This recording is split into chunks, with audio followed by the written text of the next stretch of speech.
bazui 20 ans. Sur base de quoi?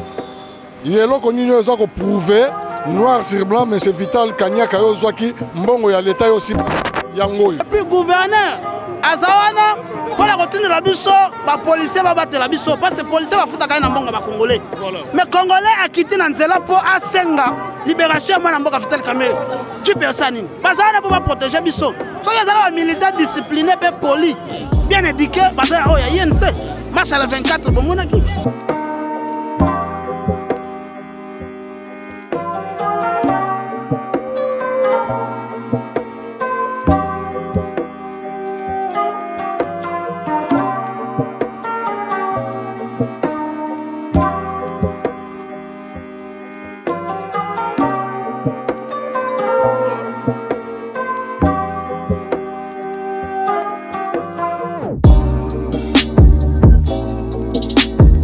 Bandeko yanga merci matondi na confiance pour ça na Epo TV. L'autre qui na siège à INC, pardon. To qui na siège à INC pour na kotalisa bino maima koleka lelo ensemble na ba na INC pour na kotalisa na mokili mobimba ke bazali ensemble na président national bango honorable Vital Kamerhe. To ko bani ne koleka est-ce que bazo marcher pour na bazo marcher pour na dollar ou bazali ko marcher pour na liberté à honorable Vital Kamerhe. To ko lukami balemi sato na bango pote ba lolenge nini makanisi na bango soki ezali nini tolanda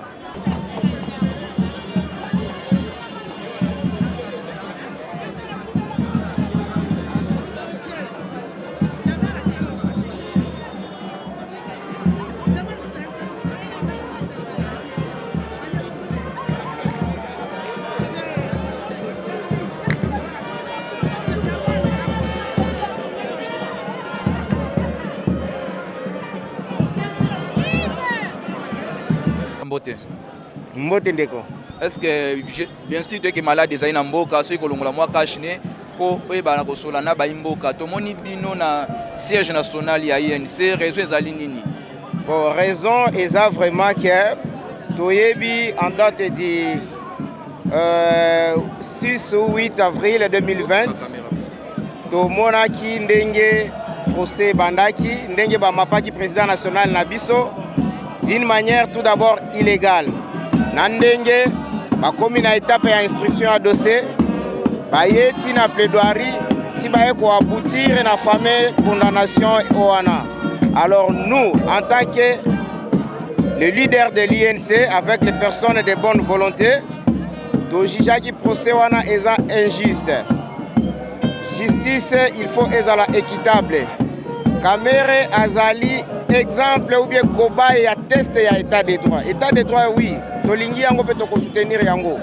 Mais ce n'est pas de cette manière oyo ba meka qui komema un directeur de cabinet en fonction ya chef de l'État.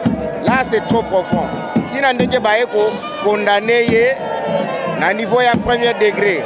Nous sommes na procès pénal. En procès pénal, il n'y a que des pièces qui comptent. Ce sont des pièces qui peuvent incriminer la culpabilité de notre leader national, Vital Kamerhe. Alors, biso tomonaki, na ebandeli tina suka, nulle part ailleurs, etikali kolakisa ke, président na biso ayibi, transaction qui ngani nde elegaki kuna, c'est pourquoi nous avons dit non, et puis to continuer toujours réitérer confiance à chef de l'État, na confiance à justice na biso, to interjeter appel na niveau ya cassation, yango moni, bana mboka ebele nyonso, oyo balingaka Vital Kamerhe, oyo pe ba monaki ke, ba condamné injuste, baza vraiment mobilisé de partout ailleurs, sur le plan international et sur le plan national, ya mboka de partout, baza mobilisé pour na ko clamer, na ko senga, justice équitable na libération na ye. Message clair yango wana. Merci Ndeko.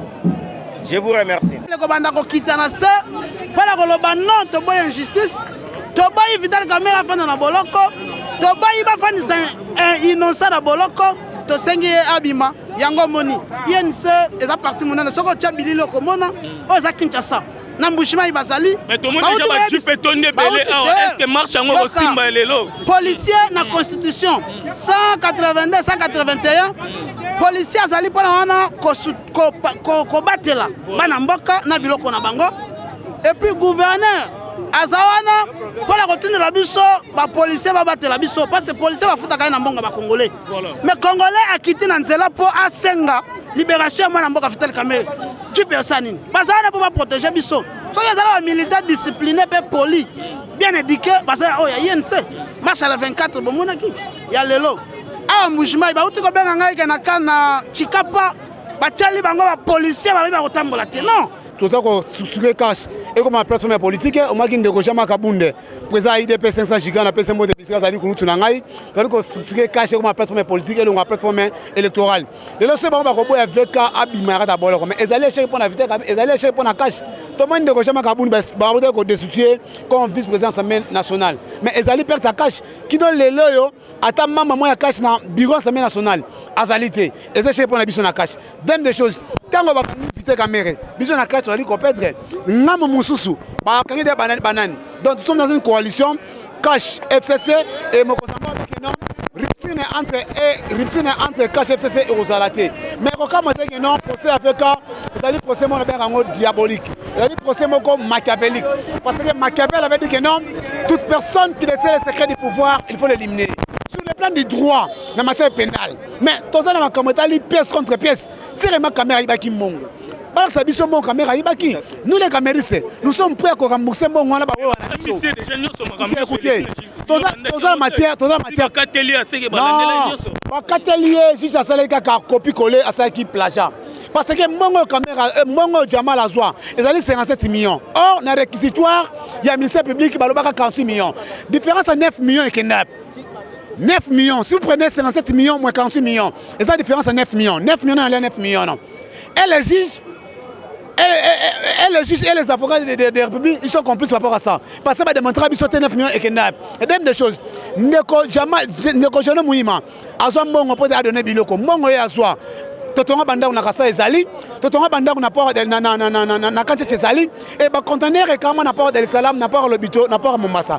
Juste avant du contraire, bataille de montrer que les nobles juges adna inspecteur judiciaire bak sur le terrain, bak de refaire si elle met ba conteneur et quand parce qu'elle est en côté. On a Vital Kamerhe développement. Yango lelo to kotambola pour la kosenga akisimo ya mona mboka Vital Kamerhe. Yoko qui est prison centrale à Makala. Est-ce que Borokoma malien c'est un parti qui respectait, on respectera ba konzi et respectera mibeko mboka et respectera. Balo ya mboka na biso au moins ba batunyo so batambola ki pendant Covid. Mais biso ba de confinement to kotambola. To kotama tina prison centrale Makala et procès ali procès politique de konanga Martin. Au moins Lumumba pota manakati ya prison. Pour qu'il y ait une négociation à table ronde. Et c'est un cas, balabala, bateau de balabala, potier, nous m'avons pas bobima. Tout le monde ne sommes pas là. Oh, ça les mecs vont monter. Mais la population a commis tout. Mon caméra est allé combien? Pas de montrer biso. Vous allez mon maison de Kojamal. Blatinière, vous allez mon abasso des moutons. Il y a pas un habit. Allez mon ya. Il y a ça des moutons, il y a Ipen. Parce qu'il y a des gens qui quittent. Mais pourquoi se Vital Kamerhe? Il faut que ressemble là. Il faut que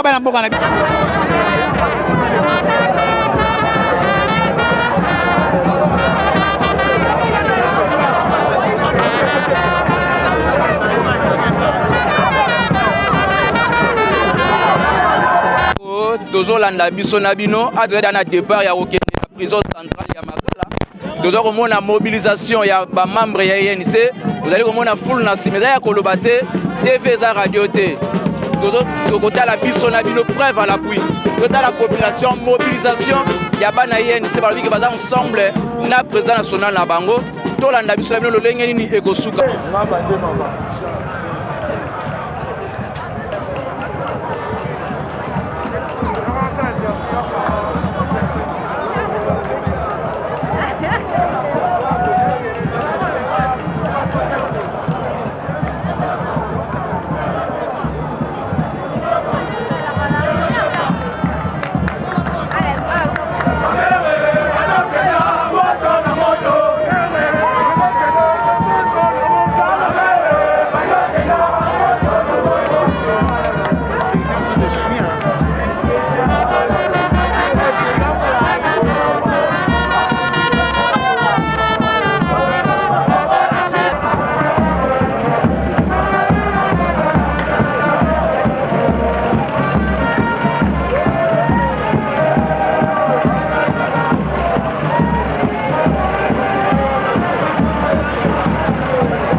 Tous allés là au marché pour réclamer libération pure et simple, sans condition, excellence Vital Kamerhe.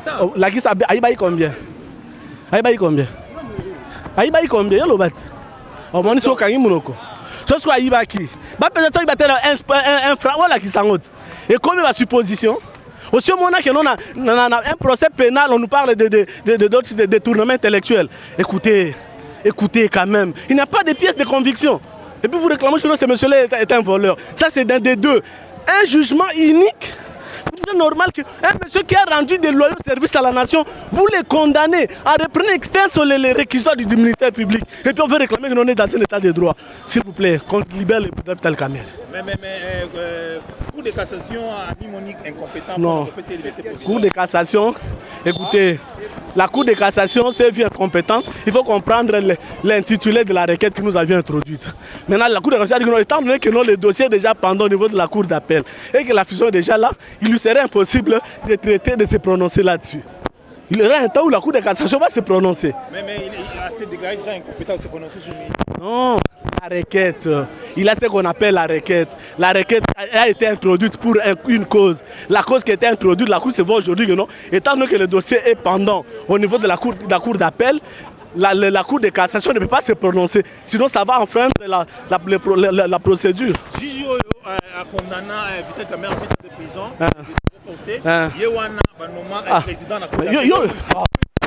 Yo lobby que non, yo lobby que le procès est normal. C'est comme si on se rendre compte que non. Comment vous trouvez normal? Nous sommes dans une justice de récompense. Non, ce n'est pas ça un état de droit. Un état de droit ne veut pas dire regardez, tenez. Un juge qui a fait un très mauvais travail, c'est à qui on gratifie en le nommant à des instances supérieures de la justice congolaise. Mais ça, c'est se moquer de nous. On peut faire ça, mais on n'a pas caché à Yassimandakou. Pas quand même dans un tribunal, dans un procès télévisé où tout le monde entier, il a jeté notre justice à l'opprobre. Ne pas accepter cela. Puis à des personnes pareilles, on les gratifie en les élevant au rang supérieur de la juridiction congolaise. Mais on est quoi là?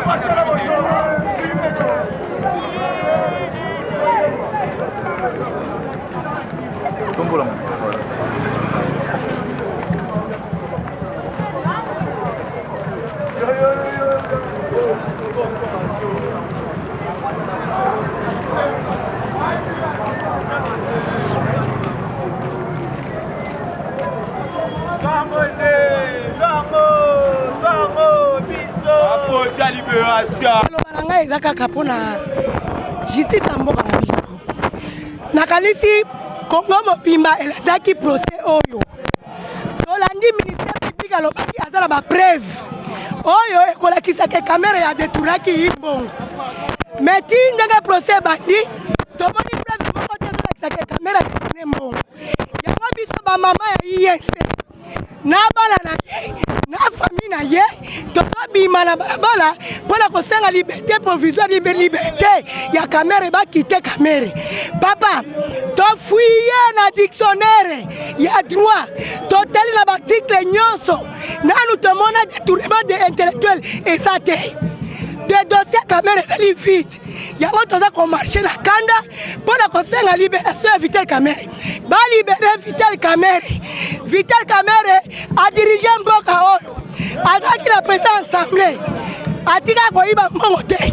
Azaki ministre information. Atika koyiba mbongo te. Kaka na ina na oyo. Nde Kamerhe adetourne mbongo. Tosengi libération na ye.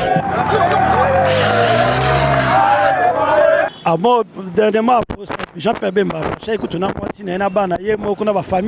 c'est normal, c'est la politique, et la pression politique est bongo. Il faut marcher. Même dans l'IDPS, à l'époque, papa Bimi, Félix Sazawana, Koto Christian Tshisekedi, et c'est normal, pour soutenir papa na bango. Et ça soutient, donc c'est normal. Jibar aussi, les gars. Ah, c'est pas papa mon boss. Ah, aussi, pourquoi? Non, non,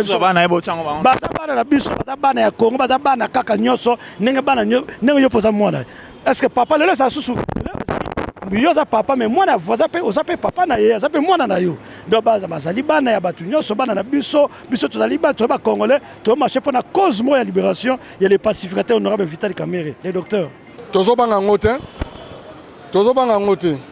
ezamboka na ye bango ba lobby biso pe tozo la naga ba procédure nyonso to elandamaka po to ya kosuka na ndenge ya vérité azu 20 ans sur base de quoi? Yelo konino eza ko prouver noir sur blanc mais c'est Vital Kanyaka yo zwaki mbongo ya leta yo sipa yango yo. Preuve yango za wapi ti lelo biso tozoluka preuve Kamere bolobi ke bogangi mokili mobimba Kamere ayibaki. Ayibaki combien? Boyebisa bato monta ayibaki. Mukanda nini ye asignaki o ezake bakende kobimisa mbongo na banque. Bolobi a détourné. Azwaki une équipe ya ba membre INC ba kena banque, ba buki banque, ba bimisi mbongo. Ba 20 wana eza biloko ya fantaisie. Eza biloko ya fantaisie tokolanda ngo te, mais tozolanda ka ba procédure normale. Tambo. C'est ma base de Kintambo qui sont derrière leur leader, l'honorable Vital Kamere. Nous sommes fiers, ce n'est pas ça? C'est ça. Nous sommes fiers de notre leader. Ils sont venus répondre à l'appel du parti. Donc nous avons marché et c'était une réussite. Une réussite. Et vous allez voir les images de Goma, de Matadi, Mbujimaï, de partout. Vous allez voir que Kamere n'est pas un vulgaire monsieur. C'est vraiment un homme d'État. C'est un président d'un grand parti politique au Congo. C'est l'INC, l'Union pour la Nation Congolaise. Et derrière moi, c'est la base de Kintambo. Et la Cour de cassation de Souka, il y a Mibeko te. Cour de cassation, ils ont indiqué Nakoto Samibeko Yabo. Soki Baboyi, l'avocat ya Vital Kamere, va saisir même les instances internationales pour qu'un état de droit soit instauré dans notre pays. Pour les Kanambo Kanabiso, on peut être instauration à un état de droit ezala ya solo. Tolingite mboka na biso ezala traité na mabe ke e respectaka droit de l'homme te na mokili mobimba. Kashe ezali toujours na avenir ya malamu parce que tata mokonzi ya mboka Félix Tshisekedi Tshilombo yende autorité morale ya Kashe. Et puis pour votre information, la constitution de notre pays et pesi na président de la République makoki ya kosenga na bazuze bafungola liso malamo po baloba oyo elobi mibeko e ye moko a s'impliquer na kati ya dossier directeur de cabinet na ye akanisa pasi nyonso oyo bazwaki ensemble po lelo akoma esika azali ezosala malamu asimplike atalela biso likambo oyo ayebisa pouvoir judiciaire esala mosala na yango malamu soki basali yango malamu président Kamere akolala ta mokolo mosusu moko kuna te na makala. Merci beaucoup.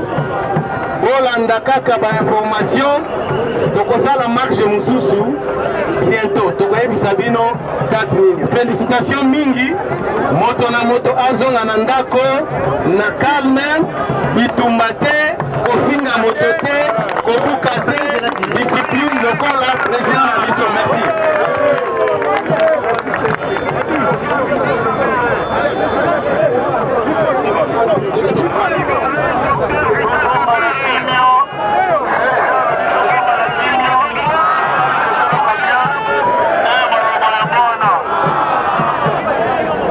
Bandeko yangai partout dans le monde bozami merci na confiance bozosa na Epo TV to bandaki na ba INC kolongwa na siège provincial na bango na niveau ya enseignement awa to komi na rond-point molar na niveau ya bandal tozomona ke lolengeni population na la police intercalée bango babiki seke basuka wana mais tolandi biso na bino lolengeni batambo la lacrymogène ebetamite batambo marche moko pacifique. Merci na bino bozali confiance na Epo TV, merci na bino bozali ko s'abonner na merci bino bozali ko partager ma vidéo na biso partout dans le monde besoin. Merci na grande équipe technique, merci na grand coordonnateur Michel Mangala, merci na Enoch le monteur, merci na Abino Nyonso. Bye.